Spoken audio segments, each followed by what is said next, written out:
ओम नमः शिवाय। स्वागत है दोस्तों आप सबका मेरे चैनल ओम नमः शिवाय में। दोस्तों आज मैं आपको बताऊंगी कि नाग पंचमी किस दिन है, उसे कब मनाया जाएगा, कौन सा समय, शुभ मुहूर्त, सब कुछ की जानकारी आज के वीडियो में आपको देने वाली हूं। तो दोस्तों पूरा वीडियो पे बने रहिएगा। वीडियो अच्छा लगेगा तो वीडियो को लाइक, चैनल को सब्सक्राइब करके बेल आइकन को जरूर प्रेस कर लीजिएगा मेरे सारे वीडियोस को देखने के लिए। तो चलिए दोस्तों स्टार्ट करते हैं आज के वीडियो को। तो दोस्तों सबसे पहले नाग पंचमी किस दिन मनाया जाएगा, 9 तारीख को मनाया जाएगा या 10 तारीख को मनाया जाएगा। तो मैं आपको बता दूं कि नाग पंचमी 9 अगस्त को मनाई जाएगी, क्योंकि नाग पंचमी का प्रारंभ 12:36 से हो रहा है और इसका समापन 10 अगस्त को 3:14 पर समाप्त हो रहा है। इसीलिए उदय तिथि के अनुसार हमें 9 अगस्त के दिन नाग पंचमी का त्यौहार मनाना उचित होता है। तो दोस्तों नाग पंचमी का त्यौहार के दिन जो होता है वह यह होता है, उसका सबसे पहले होता है सुबह उठकर स्नान आदि से निवृत्त होकर के हमें स्वच्छ कपड़े पहनकर सुबह सुबह के टाइम पे बिना कुछ मुंह में अन्न जल डाले हमें नाग पंचमी की पूजा की जाती है। तो सिंदूर हो, रोली हो या मिट्टी हो, उससे नाग बनाया जाता है। उसके बाद हर एक दरवाजे पे नाग नागिन बनाई जाती है। उसके दूध, लावा और बहुत से जो ये है ना, हर किसी का रीति रिवाज अलग अलग होता है। तो बहुत से रीति रिवाज में कोई ठंडी रोटी रात में बना करके रख करके उसे नाग पंचमी के दिन खाते हैं। कोई है तो पूड़ी, खीर यह सब आदि बना करके खाते हैं। तो इसीलिए नाग पंचमी का त्यौहार सबसे ज़्यादा महत्वपूर्ण जो इसका है नियम वह यह है कि अब हर एक दरवाजे पर नाग नागिन बनाकर दूध और लावा जो कि धान का होता है उसे देना चाहिए। और कच्चा दूध इसमें यूज होता है, क्योंकि गर्म दूध को भी ठंडा करके भी ना हम यूज़ करें और ना ही हमें गर्म दूध तो बिल्कुल भी इसमें यूज़ नहीं करना चाहिए। तो चलिए दोस्तों ये तो हुआ नाग पंचमी का। ये हम बता दें कि इस नाग पंचमी का पूजन का शुभ मुहूर्त क्या है। तो दोस्तों नाग पंचमी के पूजन का शुभ मुहूर्त है 5:47 से सुबह 8:13 तक का इसका समय शुभ माना जाता है। इसी बीच में हमें अपने पूजा को संपन्न कर लेना है। अब जानते हैं कि नाग पंचमी किस लिए मनाई जाती है। दोस्तों नाग पंचमी हमारे सनातन धर्म में हिंदुओं का एक महत्वपूर्ण त्यौहार माना जाता है। इस दिन नागों की पूजा की जाती है।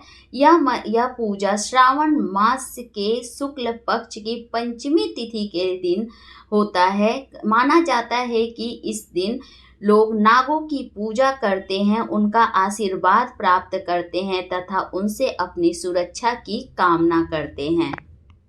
दोस्तों इस दिन मां मनसा की पूजा होती है, जो कि नागों की देवी मानी जाती है। इसीलिए नाग पंचमी के दिन मां मनसा की पूजा की जाती है, जो कि नागों की देवी मानी जाती है।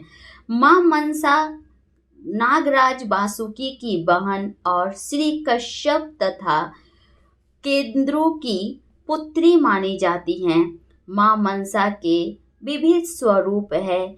हर एक स्वरूप का वर्णन आज मैं आपको विस्तार से बताऊंगी कि उनका मां मनसा जो है दोस्तों, उनकी बहुत सी नामें हैं। बहुत से लोग अलग अलग नाम से उन्हें जानते हैं, अलग अलग नाम से उनकी पूजा करते हैं। तो चलिए आज मैं आपको उनकी कुछ नामों की।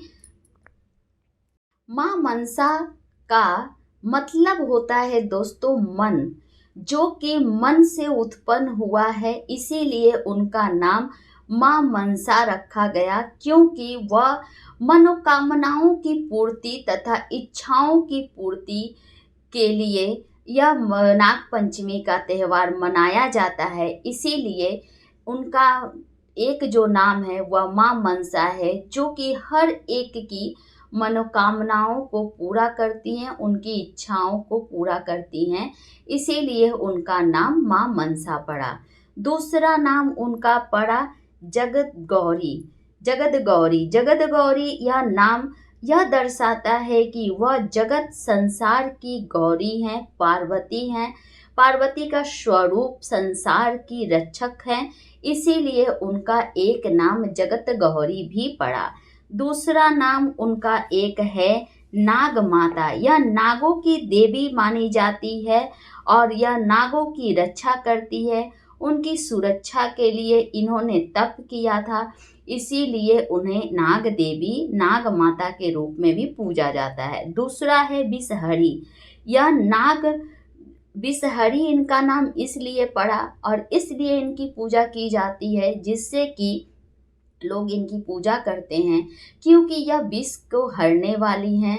यह जितने नाग नागिन जो भी हैं, उनके सारे विषों को यह हर लेती हैं।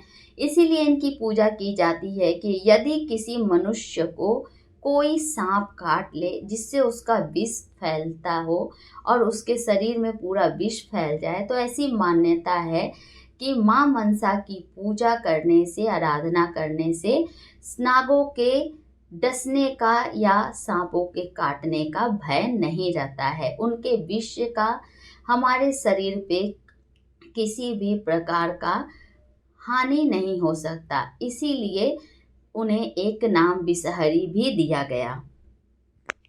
दोस्तों, यह तो हुआ कि कैसे हम लोग नाग पंचमी का त्यौहार मना सकते हैं, इसके क्या क्या नियम है, कौन सा शुभ मुहूर्त है, समय क्या है, नाग पंचमी का त्यौहार कब से प्रारंभ हो रहा है, कब समापन हो रहा है, नाग पंचमी का त्यौहार क्यों मनाया जाता है, माँ मनसा कौन है, माँ मनसा के कितने स्वरूप है, अभी तक हमने पूरा यह जाना। अब चलिए हम जानते हैं नाग पंचमी की कथा के बारे में। तो दोस्तों, आज मैं आपको नाग पंचमी के एक बहुत ही महत्वपूर्ण कथा को सुनाऊंगी और आप इस कथा को पूरा सुनिएगा। इस कथा को पूरा ही सुनना चाहिए, क्योंकि कोई भी कहानी हो, कथा हो, उसे आधा अधूरा नहीं सुनना चाहिए। उससे हमें लाभ नहीं होता बल्कि हानि ही होता है। इसीलिए दोस्तों, मैं आप लोगों से निवेदन करती हूँ कि इस कथा को पूरा सुनिएगा। दोस्तों, किसी शहर में एक साहूकार और एक साहूकारनी रहती थी, जिसके 7 बेटे 7 बहुएं थी। साहूकार की पत्नी ने एक दिन अपनी 7 बहुओं को कहा कि जाकर वे मिट्टी खोद लाए, जिससे कि घर को साफ सफाई कर दे। 7 बहुएं मिलकर के मिट्टी खोदने चली जाती है और मिट्टी खोदते खोदते उसके अंदर से एक नाग निकलता है, जिससे सारी बहुएं मिलकर उसे मारने लगती है। पर लेकिन जो छोटी बहू होती है वह उसे नाग को बचा लेती है और उसे मारने नहीं देती है और कहती है, मेरा तो कोई नहीं है, ना भाई है, ना बाप है, ना बहन है, तो मैं आज से इस नाग को अपने धर्म का भाई बना लेती हूँ।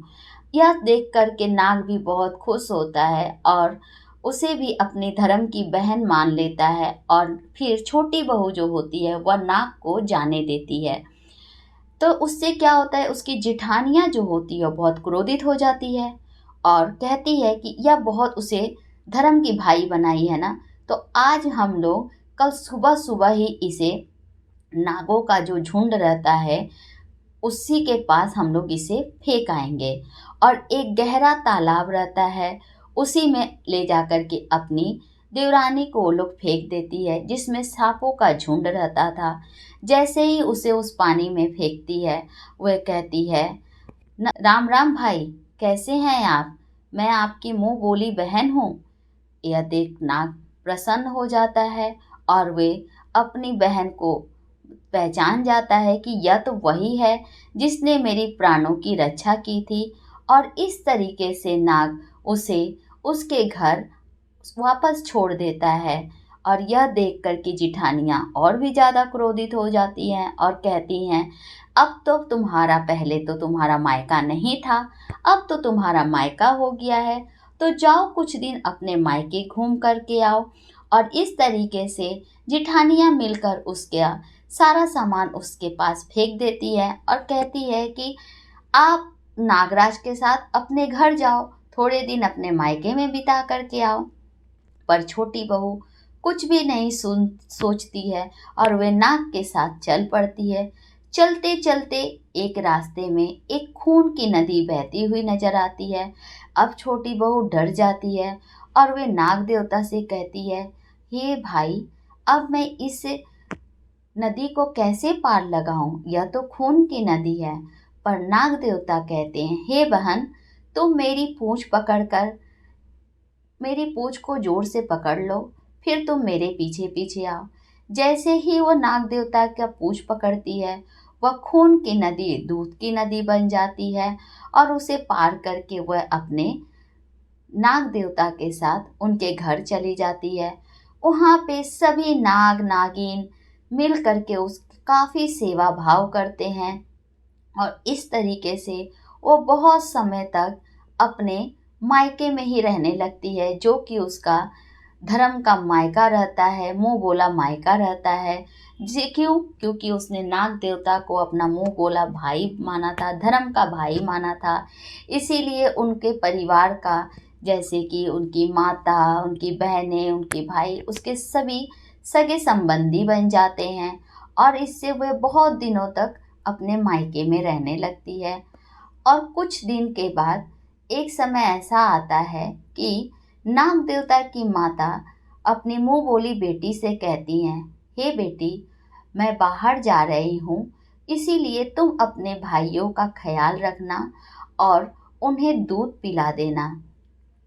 जैसे ही वह जाती हैं, वे क्या करती है, गरम गरम दूध अपने भाइयों को पिला देती है, सभी नागों को पिला देती है, जिससे कि किसी का तो मुंह जल जाता है, किसी का पूंछ जल जाता है। यह देख करके जो नागरानी होती है वे बहुत नाराज होती हैं, परंतु क्या ही कर सकती थी, उन्होंने पुत्री माना था और उसकी गलतियों को क्षमा कर देती हैं।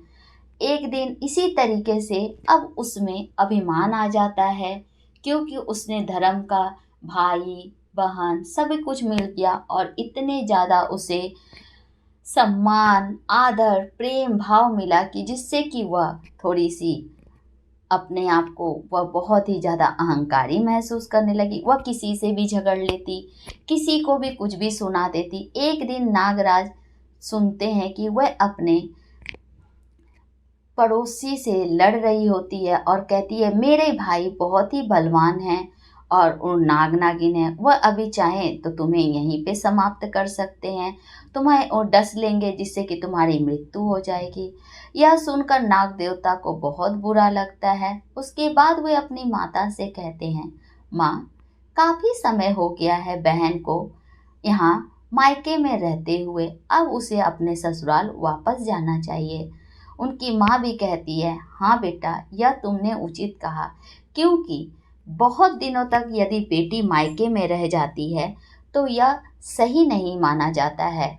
और इस तरीके से वे लोग उसे बहुत सा धन दे करके 7 दरवाजे होते हैं, 7 दरवाजे में से 6 दरवाजे से वे लोग बहुत सारा धन, हीरे मोती जवाहरात सोना चांदी बहुत सारे सामान उसे देते हैं।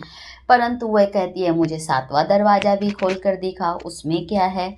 तो नाग नागिन कहते हैं कि यह 7वां दरवाज़ा तुम्हारे लिए सही नहीं है, इसे खोलोगी तो पछताओगी। पर वे जिद पे अड़ जाती है और उसमें एक बहुत ही बूढ़ा अजगर रहता था, जिसे सभी लोग बहुत डरते थे, सभी नाग नागिन भी डरते थे। इसीलिए वे कभी भी 7वां दरवाज़ा उसे नहीं दिखाए होते हैं खोलकर, पर लेकिन वे जा रही होती है और जिद पे अड़ जाती है, जिसके कारण वे लोग उसे 7वें घर में जाने देते हैं। जैसे ही वे दरवाज़ा खोलती है, एक बड़ा सा अजगर उसे फुंकारता है और अपने सारे सिरों को हिलाता है, जिससे वह देखकर डरती नहीं है और कहती है, राम राम बाबा जी। ऐसा कहने से अजगर कहता है, तुमने मुझे बाबा जी कह दिया, इसीलिए मैं तुम्हें नहीं मार रहा हूँ, नहीं तो आज तो मैं तुम्हें मार ही डालता। तो कहती, कैसे आप मुझे मार देते, आप तो मेरे धर्म के बाबा जी हैं, क्योंकि मैंने धर्म के नाग को अपना भाई बनाया है, अपने धर्म का भाई बनाया है। नाग नागिन सभी मेरे भाई बहन मेरे रिश्तेदार हैं। इस नाते आप भी तो मेरे दादाजी ही हुए ना, इसीलिए मैं आपको प्रणाम करती हूँ। इससे अजगर भी उसे एक 9 करोड़ के हीरो का हार दे देता है और उसकी विदाई कर देता है सब लोग मिल करके। इस तरीके से वो नाग के साथ फिर अपने ससुराल चली जाती है। इससे उसकी जिठानियाँ देखकर बहुत ज़्यादा क्रोधित होती है और यह सोचती है, हमारा तो मायका है, फिर भी हमारे परिवार वाले ना तो कभी हमें लेने आते हैं, ना तो कभी इतना धन दौलत देते हैं। इसका तो कोई नहीं है, इसका तो मुंह बोला भाई है जिसने इसको इतना सारा धन दिया। और इससे वे गुस्सा हो जाती हैं। फिर उसके जो देवरानी होती है उसके बच्चे एक दिन अपने ताई ताऊ के यानी बड़े मम्मी बड़े पापा के जो अनाज होते हैं, धान खट कट करके आया था, उससे वे लोग खेलते हैं और पूरे घर में बिखेर देते हैं। तो उनकी जो है जिठानियाँ कहती है, तेरे तो रिश्तेदार नाग नागिन है, जा उन्हें कह जिससे कि वह सोने चांदी के तुझे अनाज दे दे और उससे तू छिड़ता रह, जिससे कोई दिक्कत ना हो, हमारा तो अनाज मत बिखेर, ऐसा कह देती है। और नाग देवता सुन लेते हैं और वे अपनी माँ से कहकर सोने चांदी का अनाज अपने बहन के घर में भर देते हैं। एक दिन वे उसकी देवरानी झाड़ू लगा रही होती है। उस दिन भी उसकी जिठानियाँ उसे बोलती हैं कि क्यों लकड़ी की झाड़ू लगा रही है, तेरे भाई और तेरा तो पूरा मायका नागिनों का है, तो क्यों नहीं सोने का तू झाड़ू मंगा लेती है। इससे वे नाग देवता फिर सुनते हैं और उसे सोने चांदी का झाड़ू भी दे देते हैं। एक दिन जिठानियाँ आपस में बात करती है, अब से हम कोई बोल नहीं बोलेंगे इसे, हम जितने ही बोलते हैं इसे ताने देते हैं, इसे खड़ी खोटी सुनाते हैं, उतने ही ज़्यादा इसके पास धन का अंबार भर जाता है, धन की संपत्ति की ढेरों आ जाती है, इसीलिए अब से हम इसे नहीं बोलेंगे। ऐसा कहकर अब वे क्या करते हैं, अपने नगर के राजा के पास जाते हैं और उसे कहते हैं कि मेरी देवरानी के पास 9 करोड़ का हीरो का हार है, जो कि उसके गले में तो नहीं शोभता, आपकी महारानी के गले में तो वह बहुत ही सुंदर लगेगा। ऐसा सुनकर राजा उस साहूकार के छोटी बहू को बुलाता है और उससे हार मांगता है, जिससे कि वह खुशी खुशी उसे दे देती है, परंतु उसे क्रोध तो बहुत आता है। इसीलिए वह मन ही मन में कहती है, जब तक यह हार मेरे गले में रहे तब तक तो यह हार रहे, जैसे ही यह रानी के गले में जाए या नाग बन जाए। ऐसा कहकर वहाँ से चली आती है और जैसे ही रानी उस हार को पहनती है तो बहुत से छोटे छोटे नाग उस हार में उत्पन्न हो जाते हैं और रानी के गले को काटने लगते हैं, और जिससे रानी बहुत ज़ोर ज़ोर से चिल्लाने लगती है और उस हार को खोल के फेंक देती है। उसके बाद फिर से उस साहूकार की बहू को बुलाया जाता है और उससे राजा पूछता है कि क्या रहस्य है इस हीरे के हार में, जिसे मेरी रानी ने जैसे ही पहना या नाग बन गया। तब साहूकारनी की छोटी बहू कहती है, हे राजा साहेब, यह मेरे धर्म के भाई नागराज ने मुझे दिया था, इसीलिए जब यह मेरे गले में तो रहती है तो यह हीरो की हार रहती है, परंतु यदि यह किसी और के गले में जाती है तो यह नाग बन जाती है, क्योंकि मैंने अपने नाग देवता को अपने धर्म का भाई बनाया है और उन्होंने मुझे खुशी खुशी यह हार दिया है। इसी कारण से रानी साहिबा के साथ ऐसा हो रहा था। ऐसा सुनकर राजा फिर से नाग देवता से क्षमा मांगता है और उस साहूकारनी की बहू को बहुत सा धन दे करके उसे फिर जाने के लिए कहता है। इस तरीके से साहूकारनी के बहू के पास फिर से बहुत सारा धन आ जाता है, जिसे देखकर देवरानियाँ जिठानियाँ जो है अपनी देवरानियाँ से काफ़ी ज़्यादा जलने लगती है और क्रोधित हो जाती हैं। एक दिन क्या होता है, जब उसका पति बैठा होता है और उसकी जो पत्नी है वह कहीं बाहर गई होती है, तब उसकी जिठानियाँ बोल मारती है, अरे इसकी तो पत्नी कहीं भी जाती है वहीं से धन लेकर के आती है, पता नहीं कैसी उल्टा है, कैसी है जो कैसा त्रिया चरित्र जानती है, जिसके कारण सब लोग इसे धन दे देते हैं। ऐसा सुनकर उसके पति को अपनी पत्नी पे बहुत क्रोधित होता है, और जैसी ही उसकी पत्नी उसके समक्ष आती है वह उस पे गुस्सा हो जाता है, नाराज होता है और उससे वो पूछता है, मुझे सच सच बता कि तू इतना धन कहाँ से लेकर आती है, किस कारण से लोग तुझे इतना धन देते हैं। तब वह सारी बातें बताती है कि एक दिन हम मिट्टी खोदने गए थे, वहाँ पे एक नाग देवता निकले थे जिसे जिठानियाँ मारने जा रही थी, और मैंने उन्हें अपने धर्म का भाई बना लिया था। उन्होंने ही मुझे यह सारा धन दिया है। तब से लोग नाग पंचमी के दिन सभी नागों की पूजा करते हैं, उन्हें ठंडी ठंडी दूध यानी कच्ची दूध लावा जो कि धान का होता है उसे खिलाते हैं, तथा बहुत से लोग ठंडा खाना एक दिन पहले बनाकर रख देते हैं और उसे दूसरे दिन खाते हैं। इसी तरीके से नाग पंचमी का त्यौहार मनाया जाता है और कहा जाता है, हे नाग देवता, जैसे आपने देवरानी पे कृपा की उसी तरह सब पे करना, और जैसे जिठानियों पे किया वैसे किसी के साथ ना करना। जय नाग देवता।